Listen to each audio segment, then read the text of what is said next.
আমার হুকুম অমান্য করতে পারো না। তাছাড়া কিছুদিন পরে এই রাজ্যের রাজা হবে আমার ছেলে সিম্বা। একথা শুনে স্কার বলে, তাহলে ভবিষ্যৎ রাজার জন্য শুভকামনা রইল। এই বলে সে সেখান থেকে চলে যায়। মুফাসা তখন জাজুকে বলে, ওকে নিয়ে যে আমি কি করি?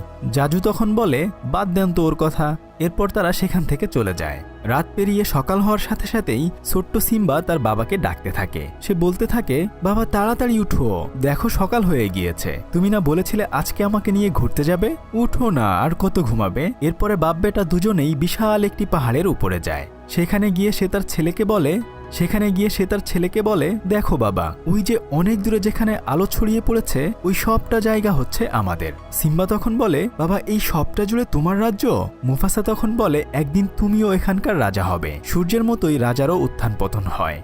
যখন আমি থাকবো না, এখানকার সবকিছু তুমি শাসন করবে। ছোট্ট সিম্বা তখন বলে, একদিন এ সবকিছু আমার হবে? রাজা মুফাসা তখন বলে, না বাবা, এগুলো আমাদের